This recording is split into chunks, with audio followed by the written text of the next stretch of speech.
Welcome to the second installment of Pop Voice. I am sophomore Andrew Bork, and today I am joined by sophomore Casey Parker, sophomore Delaney Fischetti, and freshman Diego Lopez. Today's topics of choice are the looks and trends of New York Fashion Week, the many lineups of upcoming music festivals across the country, and our most anticipated spring and summer TV and movie projects to help us get out of this winter. To kick things off, I will now turn it over to Delaney with more on New York Fashion Week. So New York Fashion Week definitely made history this year, but it wasn't just for the clothes. Jamie Brewer, some of you may know from American Horror Story, was the first model with Down syndrome to ever walk the runway in New York Fashion Week. She walked for Carrie Hammer's Role Models, Not Runway Models campaign, and she rocked the runway. She looked really beautiful, did. Yeah, she and looked great. she was so excited on Twitter, tweeting about her on the fashion show. It was so awesome. Yeah. Another thing I noticed with diversity, I guess, in fashion now is Sports Illustrated came out with their swimsuit edition, and they got a lot of mainly negative attention for having their first plus size model, which, to be honest, I mean, she is plus size compared to their normal models, but if any woman was to look at that, there's still a lot of different shapes and sizes that could look at that and be, if that's plus sized, then what really am I? Exactly. So I really don't think labeling someone like that as plus sized and making such a big deal out of it is really the best way to go about becoming diverse, but I don't know what you guys think. I think she was a healthy representation. Yes. I think it's good to get away from the super skinny models, but at the same time, obviously we don't want someone who is unhealthily overweight on the cover of Sports Illustrated or promoting anything like that. So I think although they could have done more with it, and they got a lot of negative attention because of that, but I think the woman who was featured on the cover is a healthy representation of body shape. Yes, very true. So back to New York Fashion Week. So a big thing that happened was Kanye debuted his line, Yeezus Season 1. So I don't know how I feel about the line. It was I love earth tones, I'm a Virgo, so so I liked that, and I just didn't understand why the models were standing the way they were, what they were wearing. I mean, I know that's his line, he wants to do a lot of the sweats and the bodysuits, but They looked like hobos. yeah, it just didn't make sense to me. So I read his interview with Style Magazine, and it kind of clicked with me. I got the method behind his madness. He said that the reason that his models were standing in an army brigade was because to enlist in the army, you don't have to be a certain size, and they will never turn you down if you're shorter than 6'1". So I kind of got that he wants to work with the people, hence why he's working with Adidas, where people can afford his clothes. Even though we won't. Yeah. So I kind of got what he was saying, and he made his comeback, I guess. Some people don't believe that this was comeback, and they think that he was just arrogant by making the people wait outside to get into a show, from coming on the loudspeaker and saying that he wants to prove that awesome is possible in fashion. So that kind of got a lot of haters to hate him more, because they were wondering, what is their fashion lines not awesome or up to his standards? I think Kanye just really wants to be Beyonce. Yeah, and one thing I notice a lot is he does seem to have to explain himself an awful lot, which, I mean, yeah, if we do discover the method behind the madness, but if it's every single time, then how much of it is method and how much of it is just plain madness? Because he does definitely have artistry. He's definitely made waves in a lot of different fields, but a lot of his ideas just seem like he's trying to do the next big thing. Exactly. Yeah. So I don't know. I don't know how much it worked really, but we will now go for a quick break, and when we come back, we will be discussing the many upcoming music festivals, including Boston's own Boston Calling.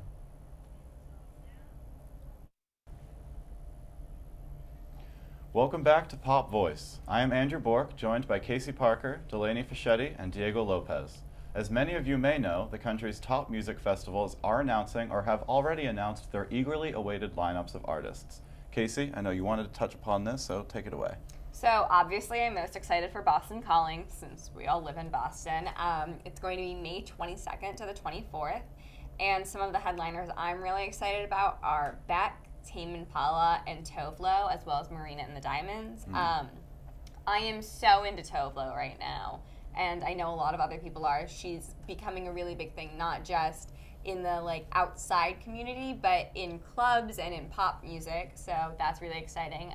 Tame Impala always puts on a great show. And yeah, I'm getting into them now. They're really good. Yeah, I'd be excited to see them. And Beck is fresh off of his Grammy win. Yes, which that's who I'm most excited to see. Yeah. came along with a little controversy over Beyonce and everything. Yeah, exactly. Yeah. And Another music festival that I'm really interested in is the Governor's Ball, which is Yes. starting I on wanna June go. 5th. Yeah, it's Lana Del Rey, Black Keys, Weird Al, like Drake. it's Drake. It's such a strange lineup, but I mean, I feel like I have to be everywhere that Lana Del Rey shows up because she never really comes to this side Yeah. of the country. Lana Del Rey is my spirit animal. I love her. Another big name with music festivals this for like the next like 4 months is Florence and the Machine, and she just released 2 songs. She has her new album coming up. She's making a comeback, and she's in I believe like 3 music festivals, rounding it out with actually starting it off with Coachella in April, and Coachella way across the country. Wish I could go, but great More than lineup anything. over That's there on as my well. bucket list. Yeah. Coachella. Yeah. Burning Man is on my bucket list. Yeah. So, Yes. There's so many. It's rumored that Florence and the Machine will also be at Oshega, even though the lineup is not announced. Yeah, that's I think like the last big one that still it hasn't announced its whole lineup Yeah, yet. it's a little bit later in the summer. For those of you that don't know, it's a Canadian music festival. And they always have really big names. She's been there a couple of years. I know when I went like 3 years ago, she was there. Yeah, no, yeah, she's definitely making her rounds. Doing the circuit. Yeah. Are you guys planning on going to Boston Calling? I know I am, and a lot of other people are really definitely. excited. It's right outside my door. I totally would go. I'm not going to be in town, so I'm going to like moving back to the middle of nowhere, so I'm going to be out of all these concerts, but Yeah. it's too bad, yeah. We'll fill you in about it. I know, yeah. Boston Calling is great, and it's always such a diverse show. I remember last year my mom went. Interesting. That was really, and like didn't bring me. Really? Yeah. I went to the other one, but she ended up like texting me like 2 days before and was like, "Hey, do you like Boston Calling? I'm going." She's so confused. Yeah, Lord was definitely the favorite of last year. Yeah, and, I saw that. That was good. Yeah, so I'm eagerly awaiting to see who pretty much comes out on top of this one. I'm sure a lot of people I will be feel looking like at Beck whether they Tolo. want to or not. I feel like Tolo is gonna take Yeah. Lord's place because just Definitely. the way she's like coming up with her music and the groups of people that I feel are really liking it are the same as like what happened with Lord. Like it was an indie thing, and then it started to be played in clubs, and people really liked it, and then they remixed it, and Yeah. now it's becoming more pop. There are artists that I would love to see is Alt J, but unfortunately they're only showing up in Coachella, which I don't see myself making the plane trip all the way to Yeah. California anytime soon.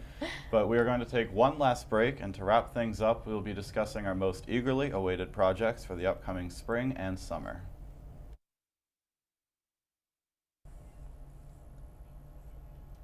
And we're back on Pop Voice. I'm Andrew Bork, joined by Casey Parker, Delaney Fischetti, and Diego Lopez. There are countless movie and TV projects on the horizon as we look towards the warmer months of in spring and summer. To get things started, I will now hand it over to Diego for his top picks. So this is going to be a really interesting spring/early summer for TV and movies.